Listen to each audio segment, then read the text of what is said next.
저는 올해 40대 후반의 남자입니다. 최근 한 커뮤니티에서 암에 걸린 아내를 두고 바람이 난 은평구 불륜 사건의 전말을 보았습니다. 커뮤니티에 올라온 글을 보면서 그 모든 것들이 남의 얘기 같지 않아 너무나 가슴이 아프고 화가 났습니다. 세상에는 인간의 탈을 쓰고 태어나 도저히 인간이라 할 수 없는 짓을 하는 것들이 어쩜 그리도 많은지요. 하지만 그거 하나는 확실히 알아야 됩니다. 남의 가슴에 상처내고 남의 눈에 피눈물 흘리게 한 인간들은 결국 그 끝이 좋을 수는 없다는 것을요. 상처받은 상대가 이를 갈고 마음으로 독을 뿜어내고 있으니 살아가는 동안 알게 모르게 그대로 타격을 받게 되는 것입니다. 제 눈에서 피눈물 나게 한 그 여자도 그랬습니다. 젊은 나이에 암에 걸려 인생의 나락으로 떨어진 저에게 온갖 거짓말을 하고 저를 속이고 배신의 칼을 제 등에 꽂고 떠났습니다. 뒤늦게야 그 사실을 알았을 때 저는 그 여자를 절대 용서하지 않기로 결심했죠. 법이 허용하는 선에서 제가 할 수 있는 것들은 모두 다 했습니다. 그리고 사람 눈에서 피눈물 나게 하면 어떻게 되는지 그 끝을 보여주었습니다. 제 나이 39세에 대장암 3기 판정을 받았습니다. 결혼한 지 5년 만이었고 그렇게 기다리던 아이를 임신했다는 소식을 들은 지 불과 한 달 후였습니다. 아랫배가 살살 아프기 시작하더니 나중에는 견디기 힘들 정도로 배가 너무 아파서 병원을 찾았죠. 대장 내시경을 했는데 생각지도 못한 대장암이었습니다. 암은 적어도 40대 후반이나 50대가 넘어서야 걸리는 것인 줄 알았고 그저 남의 얘기라고만 생각했는데 나이 40도 되지 않은 제게 암이 찾아올 줄은 정말 몰랐습니다. 암이라는 말을 들었을 때 자꾸만 제 인생이 끝나는 마지막 순간이 자꾸 떠올랐습니다. 병원에서는 항암 치료하자, 절망할 일은 아니다, 3기면 살아날 확률이 몇 프로다, 희망적인 이야기를 늘어놓았지만 제 귀에는 아무 말도 들리지 않았습니다. 그저 아내 얼굴이 떠올랐고 뱃속에 있다는 아이가 생각났고 점점 눈에 눈물이 차올랐습니다. 마음은 죽고 싶을 정도로 괴로웠지만 어떻게든 살아보고 싶었습니다. 대장암 3기 소식을 듣고 마음이 너무 괴롭고 심란해서 한참 동안 거리를 배회하다가 아내에게 전화를 했습니다.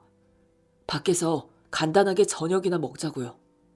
저는 도저히 집에서 이 이야기를 할 자신이 없었습니다. 임신한 아내 앞에서 저도 모르게 너무 절망스러운 모습을 보이게 될까봐 일부러 사람 많은 곳으로 아내를 불러냈죠. 아내는 잠깐 밖에서 친구 만나고 있다고 먼저 아무데나 들어가 있으면 이쪽으로 오겠다고 했습니다. 그래서 저는 천천히 오라고 하고 먼저 아내가 좋아하는 일식집으로 가서 아내를 기다렸습니다. 저는 거의 1시간을 기다렸고 친구를 만나고 왔다는 아내는 방금 샤워를 끝내고 온 사람처럼 머리끝이 약간 젖은 듯 보였습니다. 머리 감고 왔어? 집에 갔다 왔어? 저는 별 의미 없이 물었단 말인데 아내는 제가 그렇게 묻자 좀 당황하는 눈치였습니다. 어, 뭐 먹다가 머리카락에 뭐가 묻어서 빨리 가서 머리만 좀 감고 왔어. 많이 기다렸어? 빨리 오려고 했는데 좀 늦었네. 그런데 집에서 보면 되지 왜 밖으로 나오라고 했어? 아니 그냥 오랜만에 밖에서 밥 먹으려고. 뭐 먹고 싶어? 먹고 싶은 거 시켜. 아내와 저는 먼저 밥을 먹고 차 한 잔 마시면서 대장암 얘기를 꺼냈습니다. 제가 암이라는 얘기를 꺼내면 아내가 너무 놀랄까봐 저는 최대한 별것 아니라는 듯 조심스럽게 말을 꺼냈죠. 제 말이 끝나자 아내는 아무 말도 않고 가만히 고개만 숙이고 있더군요. 너무 놀라고 충격받아서 그런 거라고 생각했고 저는 아내를 달랬습니다. 너무 걱정할 거 없어. 요즘은 약이 좋아서 3기는 치료만 잘 받으면 완치할 수 있대. 병원에 다니면서 치료 열심히 하면 되지. 자기야, 우리 마음 편하게 먹자. 당신이 너무 걱정하면 뱃속의 아이한테도 안 좋아. 그래, 알았어.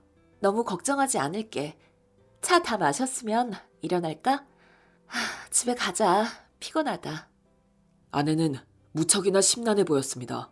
뭔가 생각이 많은 듯했고 마음이 불편해 보였습니다. 저는 저 때문에 너무 걱정이 되어서 그런 거라고 착각했죠. 그런데 알고 보니 아내는 제가 걱정되었던 것이 아니라 제가 암에 걸렸다는 소리를 듣고 어떻게 해야 최대한 빨리 저와 이혼할 수 있을지 머리를 굴리고 있었던 겁니다. 아내에게는 오랫동안 만나왔던 남자가 있었고 아내는 속으로 그 남자에게 갈 궁리를 하고 있었습니다. 암 진단을 받은 후 저는 항암 치료를 시작했습니다. 쇄골 밑에 정맥을 찾아서 항암 주사를 놓더군요. 주사를 맞을 당시에는 크게 힘든 걸 느끼지 못했는데 6시간쯤 지나자 말로만 듣던 항암 치료 후유증이 서서히 나타나기 시작했습니다. 그건 정말 사람을 지치게 만드는 것이더군요. 몸이 녹아내리는 듯한 기분이라고 할까요? 몸은 가누기도 힘들 정도로 가라앉고 계속 구역질이 났습니다. 입맛도 변하고 무기력해지면서 기분은 좀처럼 나아지질 않았습니다. 그런 저를 보면서 아내는 저보다 더 신경이 날카로워져 있더군요. 저를 보면 짜증을 냈고 밥을 먹다가도 제가 밥을 제대로 못 먹고 앉아있으면 숟가락을 탁 놓고 일어서서 먹던 밥을 싱크대에 부어버렸습니다. 제가 너무 힘들어하니 옆에서 지켜보는 사람도 힘든가 보다. 돈은 너무 많이 들고 집에 들어와도 아픈 환자만 보고 있어야 하니 그럴 수밖에 없겠다 생각했습니다. 제 몸 가누는 것도 힘들지만 아내가 그러는 모습을 보는 것이 더 힘들더군요.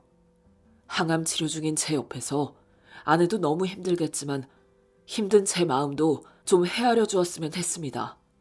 그래서 하루는 아내한테 솔직한 제 마음을 이야기했습니다. 내가 너무 힘들어하니까 옆에 있는 당신까지 힘든 거 잘 알아. 그런데 조금만 날 이해해줬으면 좋겠어. 나 지금 몸도 너무 힘들고 마음은 더 힘들어. 빨리 나을 수 있도록 치료 열심히 받을게. 그리고 완치되고 난 후에 당신과 우리 아기만 바라보며 정말 열심히 살게. 우리 조금만 참고 견뎌보자. 제가 그렇게 얘기하자 아내는 한숨을 푹 내쉬었습니다. 너무 답답하다. 그게 언젠데? 내가 언제까지 이러고 살아야 해. 당신이 솔직히 말하니까 나도 솔직히 말할게. 나 당신 옆에 있으니까 너무 숨이 막혀. 나 당신을 사랑한다고 생각했고 그래서 결혼했는데 나는 당신을 진심으로 사랑했던 게 아닌가 봐. 진심으로 사랑했다면 이런 힘든 과정은 함께 극복했을 텐데 나는 그냥 이 상황 자체가 너무 짜증이 나. 그래서 말인데 그냥 나 좀 놔주면 안 될까? 지금 이 사람이 뭐라고 하는 건가? 내가 제대로 들은 게 맞는 걸까? 혹시 항암제 부작용으로 인해 내가 환청을 들은 건 아닐까? 머릿속이 웅웅거렸습니다. 저기 내가 지금 약 기운 때문인지 당신이 뭐라고 했는지 똑바로 못 들었어. 다시 한번 말해줄래? 그래, 이번엔 돌려서 말하지 않을게. 나 이혼하고 싶어. 당신이 힘들어하는 거 보니까 나도 너무 힘들고 이렇게 사는 거 뱃속의 아기한테도 너무 안 좋을 것 같아. 솔직히 당신이 완치된다는 보장도 없고 완치된다고 해도 재발하지 말라는 보장도 없잖아. 나도 여러 번 생각을 해봤는데 한 번뿐인 인생 이렇게 우울하게 살고 싶지는 않아. 당신도 힘든데 이런 얘기해서 미안해. 그런데 나도 견딜 수 없을 정도로 마음이 힘들어. 당신 한 사람 때문에 우리 가족이 모두 우울한 구덩이 속에서 살 수는 없잖아. 나와 아이를 생각한다면 우리를 놔줬으면 좋겠어. 하늘이 무너진다는 기분이 이런 거구나 생각이 들었습니다. 빨리 완쾌해야겠다는 의지가 무너지니 내가 왜 살아야 하나? 내가 왜 이런 힘든 치료를 견디면서까지 목숨을 부지해야 하나? 희망이 사라져버렸습니다. 그때 저는 이런저런 상황을 생각할 만한 여력도 없었고 아내를 붙잡고 싶은 의지도 없었습니다. 당신이 원한다면 그렇게 하자. 힘들게 해서 미안하다. 저는 암에 걸려서 가족을 힘들게 하고 있다는 죄책감에 두말 없이 아내를 놓아주었습니다. 아내 말대로 살지 죽을지도 모르는 마당에 내가 아이와 아내를 위해서 해줄 수 있는 것이 있다면 놓아주는 것이라고 생각했으니까요. 이혼을 하기까지 얼마 걸리지도 않더군요. 아이가 없으니 한 달 만에 이혼이 이루어졌고 우리는 법적으로 완전한 남남이 되었습니다. 제가 이혼을 하고 제일 마음 아파했던 사람은 저희 부모님이었습니다. 세상에 몹쓸 년이라며 어떻게 아픈 남편을 두고 그렇게 모진 소리를 하느냐고 천벌받을 거라고 울분을 터뜨렸습니다. 하지만 그것도 잠시 부모님은 저를 위해서 분통 터지는 것을 억지로 누르고 계셨습니다. 그러면서 저보고 잊어버리라고 하시더군요. 처음부터 네 인연이 아니었나 보다.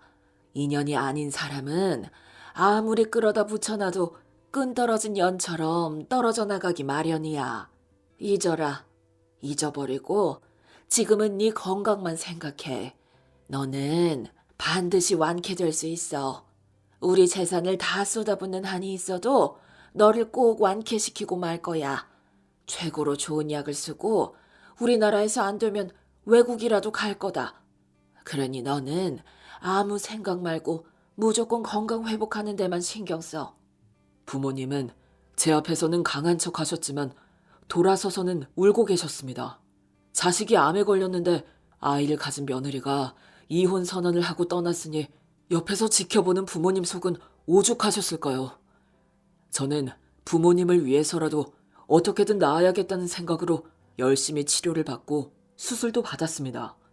그 결과 건강이 어느 정도 회복되고 있었고 병원에서 암세포는 깨끗하게 제거되었으니 앞으로 식단 관리만 잘하면 건강에는 지장이 없을 거라고 했습니다.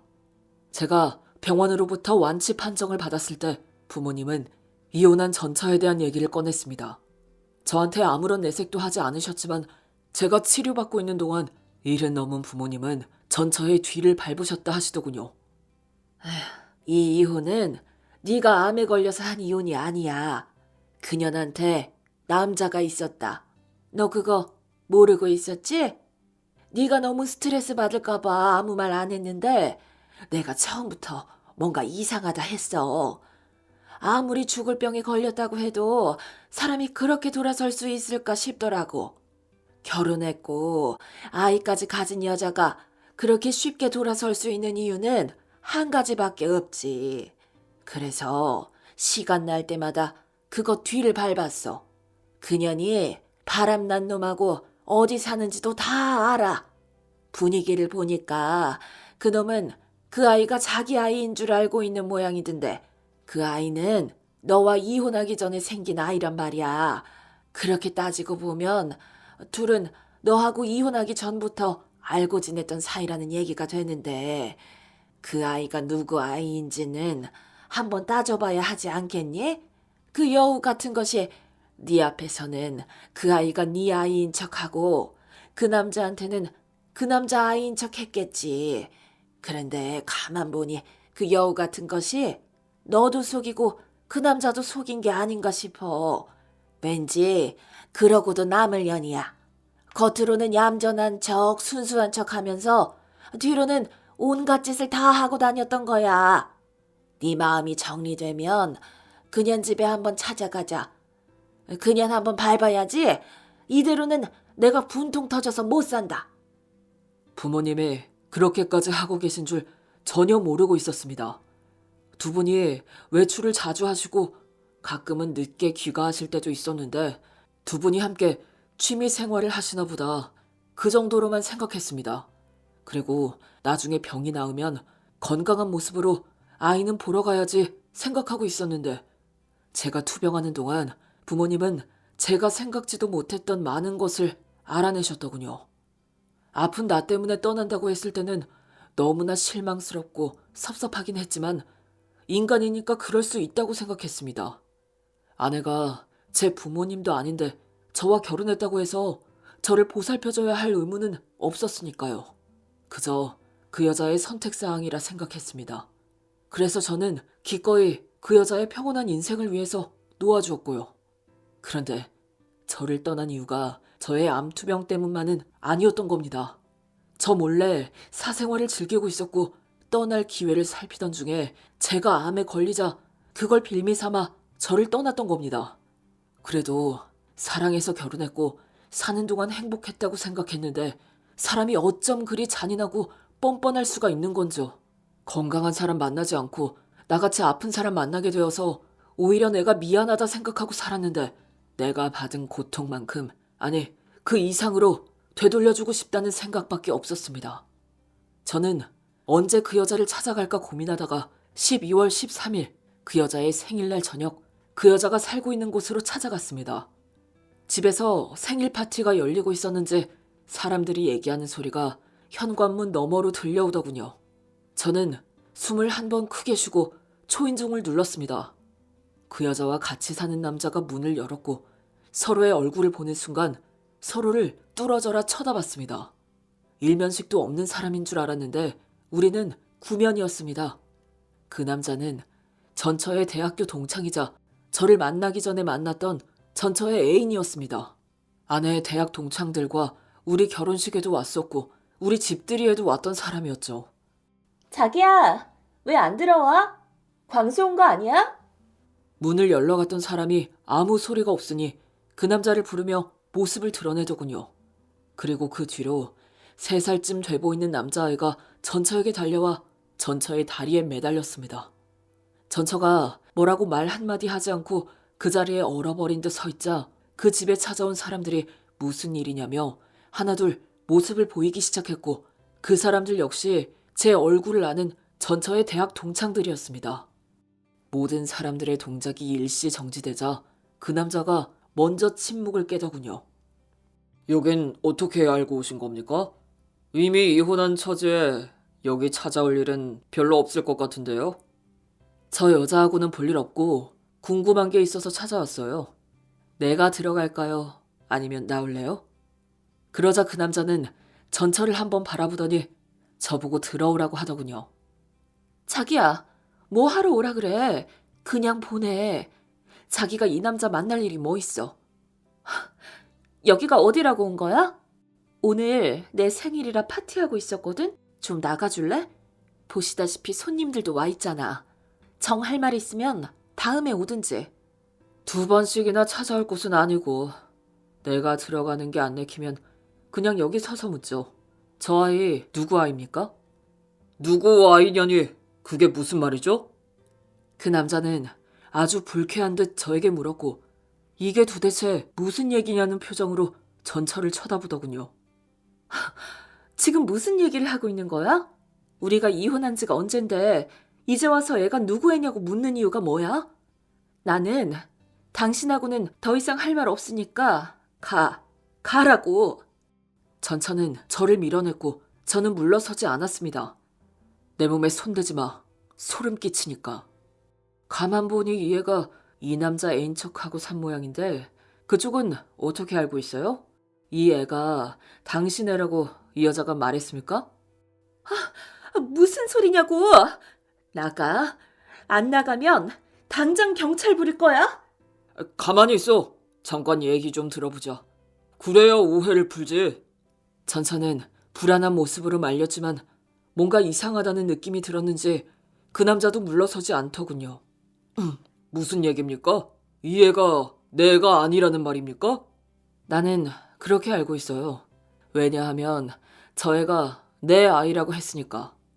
내가 대장암 진단을 받았을 때 저 여자가 나한테 이혼하자고 했습니다. 그때 이미 뱃속에 아이는 있었어요. 내가 항암 치료를 받고 몸도 마음도 만신창이가 되어 있을 때 저 여자가 저한테 그러더군요. 아픈 사람 옆에 있으니까 너무 우울하고 힘들고 짜증난다고. 내가 이렇게 힘들면 뱃속에 있는 당신 애한테도 좋을 것 하나 없다고. 자기와 우리 아이를 정말로 아끼고 생각한다면 암투병의 고통은 혼자 감당하고 자기를 놓아달라고 하더군요. 아이한테 이런 우울한 모습 보이면서 살고 싶지 않다고 했어요. 그래서 나는 기꺼이 이 여자를 놓아줬어요. 솔직히 내가 죽을지 살지도 모르는 상황이었고 내가 이 여자를 붙들고 있으면 아이도 여자도 불행해질 것 같아서요. 이 여자를 믿고 사랑했으니까. 그런데 알고 보니 이 여자한테 남자가 있더라고. 때마침 내가 암에 걸려졌고 나를 버릴 수 있는 기회를 잡은 거지. 그래서 나한테는 이 애가 내 아이라고 하고 그쪽한테는 그쪽 아이라 한 모양이네요. 저는 이 여자가 거짓말 하나 할 줄 모르는 사람이라고 생각했는데 알고 보니 입만 열면 거짓말이었습니다. 그래서 저 아이가 누구 아이인지 알아보려고 왔어요. 만약 저 아이가 당신 아이면 상관없겠지만 아니라면 이대로 살 수는 없잖아요? 당신이 무슨 뻐꾸기도 아니고 남의 새끼를 거둘 마음은 없겠지. 제 얘기가 끝나자 그 집안 분위기가 술렁거리더군요. 그리고 전처의 대학 동기가 입을 열었습니다. 이은지, 네가 했던 얘기하고는 완전히 다르네. 네 남편이 바람났다고 안 그랬니? 네 남편이 계속 바람을 피워서 네가 이혼한댔잖아. 그래서 우리 다 같이 네 남편 욕했잖아. 죽일 놈이라고. 그런데 뭐? 네가 바람이 난 거였어? 그것도 네 남편 암투병 중에 너 바람을 피웠니? 어떻게 우리한테 눈도 깜짝 안 하고 그렇게 거짓말을 할 수가 있어? 너 어디까지가 진짜 네 모습이야? 아, 야 이은지, 너 정말 무서운 애구나. 내가 너 같은 애를 여태 친구라고. 정말 토 나온다.